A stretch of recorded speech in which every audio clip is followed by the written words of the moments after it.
Hello friends, कैसे हैं आप? उम्मीद करता हूँ बहुत अच्छे होंगे। और आज हम लास्ट एक्सरसाइज मेरी रह गई थी, कुछ वीडियोस में इशू आ गया था, इसलिए आज मैं क्वेश्चन नंबर 11 नहीं 11 तो मैंने लास्ट क्लास में कराया था, 12, 13 और 14 क्वेश्चन, सिर्फ 3 क्वेश्चन करेंगे। अगली क्लास से नेक्स्ट एक्सरसाइज शुरू करेंगे और ये तीनों क्वेश्चन बहुत अच्छे हैं। आइए स्टार्ट करते हैं, तीनों क्वेश्चन को किस तरीके से सॉल्व करेंगे। आइए चलते हैं कि सबसे पहले अगर देखा जाए क्वेश्चन नंबर 1। अब क्वेश्चन नंबर 1 को सॉल्व करने के लिए आपको सारे, एक तो पहली बात तो आपको सारे फॉर्मूले पढ़ने हैं। सेक्टर, सेक्टर के बाद सेगमेंट क्या होता है, उसके बाद माइनर सेगमेंट क्या होता है, माइनर सेगमेंट के बाद मेजर सेगमेंट क्या होता है। आपको ये सारी चीजें पढ़नी है। जब हम ये सारी चीजें पढ़ लेंगे उसके बाद आप क्वेश्चन सॉल्व करेंगे और आप देखेंगे कि आपसे क्वेश्चन बन रहे होंगे, क्योंकि इन टॉपिकों में सिर्फ और सिर्फ फॉर्मूला बेस्ड क्वेश्चन ही पूछे जाते हैं। जैसे आपका ये टॉपिक हो गया, जैसे आपका मेंसुरेशन हो गया, तो इन सारे टॉपिक्स में फॉर्मूला बेस्ड क्वेश्चन ही पूछे जाते हैं। और मैं तो ये कहूंगा कि सारे क्वेश्चन एनसीईआरटी से ही पूछे जाते हैं, तो इसलिए आपको ये क्वेश्चन सॉल्व करने, अच्छे से सॉल्व करने। अगर मैं बात करूं क्वेश्चन नंबर 12 की, to warn ship and undertake rock under water rock a lighthouse spread the red light of the light over a sector 80 angle at the distance of this. Find the area C over which the sea can warp. तो सबसे पहले मैं अगर आपसे बात करूं, मुझे क्या फाइंड करना है इसमें, मैं आपको बताता हूं कि सबसे पहले इसका स्ट्रक्चर कैसे बनेगा। ये एक सर्किल है, ये क्या है, एक सर्किल है, और ये बोल रहा है कि to warn the ship and under water rock a light spread and the red area light over a sector of 80 angle. तो मैं अगर आपसे ये पूरी बात बताऊं, इसको सॉल्व करने के लिए मैं सबसे पहले एक काम करूंगा कि ये पॉइंट है, यहां से एक लाइन ये ड्रॉ की मैंने, और यहां से एक लाइन क्या की ड्रॉ मैंने इधर, है ना। तो वो ये बोल रहा है कि यहां पर क्या है, यहां पर एक रेड लाइट एरिया लगा हुआ है। अब आप फिर से एक बार देखो कि यहां पर a red coloured light over a sector of angle 80, यानी कि यहां पर कोई एरिया लगा हुआ है। To warn the ship, ship आ रही है और ये बोला गया कि इनके बीच में आपको चलना है, ठीक है। और बोला गया है कि ये वाला जो एंगल है ये है 80 डिग्री, और ये जो डिस्टेंस है, ये डिस्टेंस कितनी है 16.5 और 16.5 किलोमीटर। तो बोला है कि पूरा एरिया, मतलब जो ये पूरा, मतलब जो रेड लाइट एरिया है वो यहाँ, भाई ये समुद्र है पूरा, तो रेड लाइट एरिया यहाँ से लेकर के यहाँ तक अपनी लाइट स्प्रेड कर पा रहा है।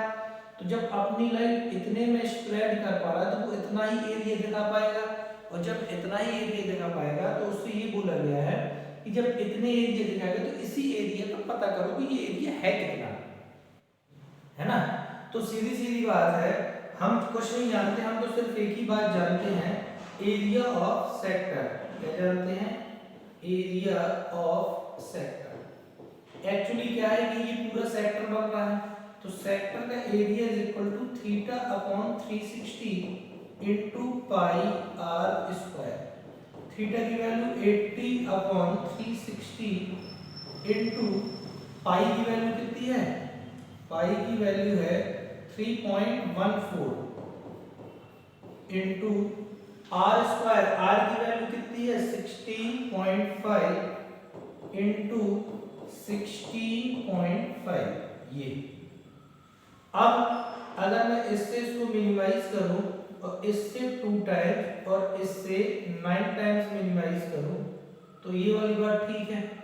अगर मैं एक काम कर सकता हूं कि अगर मैं इसको बटे 100 लिखूं और इन दोनों को हटा करके भी क्या लिखूं, अपॉन 100, है ना।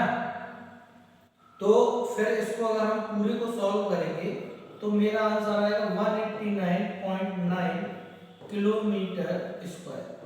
आपको एक बात जरूर याद रखनी है कि अगर जब हम कोई क्वेश्चन सॉल्व करते हैं तो उसके बाद क्या लिखते हैं, यूनिट को जरूर लिखना है, क्योंकि कभी कभी अगर हम यूनिट नहीं लिखते हैं तो आपका एक 0.5 मार्क्स जो एग्जामिनर है वो क्या कर सकता है, डिडक्ट कर सकता है। ठीक है, इस क्वेश्चन को हम सबसे पहले सॉल्व करेंगे। इसके बाद क्वेश्चन नंबर 12 हुआ ये। इसके बाद अगर मैं बात करूं क्वेश्चन नंबर 13 की, क्वेश्चन नंबर 13 अगर देखा जाए तो ये वाला क्वेश्चन है।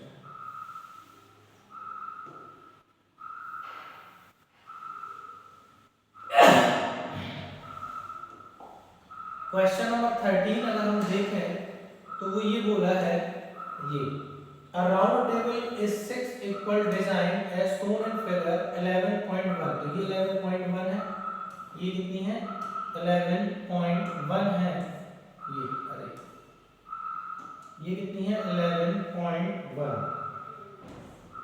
ये कितनी है 11। if the radius of the cover, यानी कि अगर मैं बात करूं मुझे रेडियस दे रखी है तो मैं रेडियस निकालने के लिए मैं क्या करूंगा, ये आपका क्या है, सेंटर है ना, ये आपका क्या है, सेंटर, और इस सेंटर से मैं एक लाइन ड्रॉ करूंगा। ये शायद ये ब्लैक पेन है इसलिए दिख नहीं रहा है इसमें, तो ये है ना, मैं मार्कर चेंज कर लेता हूँ। अब मुझे क्या करना है, इसमें रेडियस दिखानी है, तो ये रेडियस ये है ना, ये कितनी दे रखी है, if cover the radius of the cover is 28 centimetre, है ना, तो radius of the cover is 28, तो मैं इसको क्या लिखूंगा 28 और इसको भी मैं क्या लिखूंगा 28। ठीक है, अच्छा इस तरीके से अगर देखो तो कितने पार्ट्स हुए, 1 2 3 4 5, यानी कि एक पार्ट ये हुआ, एक पार्ट ये हुआ, एक पार्ट ये हुआ और एक पार्ट ये, 6 पार्ट हुए, है ना। अच्छा एक बात बताओ, अगर ये पूरा सर्कल है तो पूरे सर्कल का एरिया कितना होगा, पूरे सर्कल का एंगल कितना होगा, तो पूरे 6 पार्ट्स का एंगल होगा, क्या मैं बोलूंगा, मैं ये बोलूंगा कि 6 पार्ट्स का एंगल होगा, 6 पार्ट्स के पूरे एंगल कितने होंगे 360, तो 1 पार्ट्स का एंगल कितना होगा, 1 पार्ट्स का एंगल होगा 360/6, यानी कि 60 डिग्री।